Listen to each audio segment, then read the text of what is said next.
Hi மக்களை, கடை கிளம்பியாச்சு. நம்ம ஏரியா கிளைமேட் பாருங்கள். இப்போ வந்து நான் நிற்கிறது மந்தி ஸ்பாட்டுக்குள்ளே நிற்கிறேன்.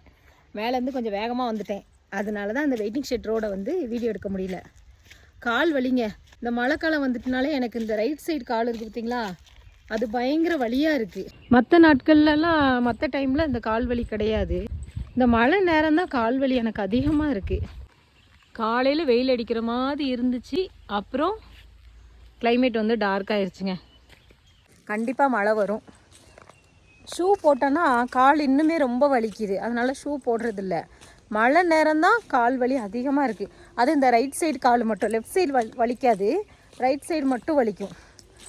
அதனால என்ன பண்ணுவோன்னா, மேக்ஸிமம் இந்த செருப்பு ஷூவெல்லாம் கழட்டிட்டு வெறும் காலோடு இந்த ரோட்டில் வந்து நடப்பேன். அப்படி நடக்கும்போது நைட்டு தூங்கும்போது எனக்கு கொஞ்சம் ரிலாக்ஸாக இருக்கும். அதனால தான் அந்த கேட்டுக்கு மேலே வந்து ஸ்லிப்பரை கழட்டிட்டு நடக்கிறது. ஷூ போட்டால் இன்னும் கால் வலிக்கு.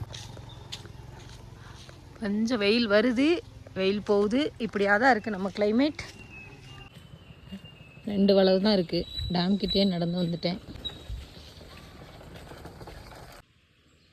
மேலே வரும்போது அந்த நம்ம மந்தி ஸ்பாட்டை தாண்டி வரும்போது அங்கே லைட்டாக வெயில் அடிச்சிச்சா, நம்ம டேம் கிட்ட வரவும் பார்த்தீங்களா எப்படி மூடிடுச்சுன்னு. கிளைமேட் வந்து இங்கே செகண்டுக்கு செகண்ட் மாறுங்க. அதுலேயும் நிறைய பேர் வந்து மெசேஜ் பண்ணுறீங்க, அக்கா அடுத்த வாரம் வரலான்ட்ருக்கோம், நாளை கழிச்சு வரலான்ட்ருக்கோம், கிளைமேட் எப்படி இருக்குன்னு சொல்லுங்கள் அப்படின்னு சொல்லிட்டு. இங்கே உள்ள கிளைமேட்டை வந்து நம்மளால் கணிக்கவே முடியாது. எப்போனாலும் மழை வரலாம். அன்னன்னைக்கு அப்டேட் பண்ணுறேன். குருவி சத்தத்தை பார்த்தீங்களா.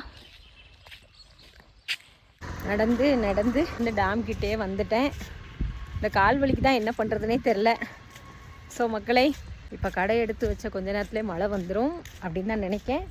இந்த வீடியோ பிடிச்சிருந்தா மறக்காமல் லைக் அண்ட் ஷேர் பண்ணுங்கள். அவங்க எல்லாருக்குமே தேங்க்யூ.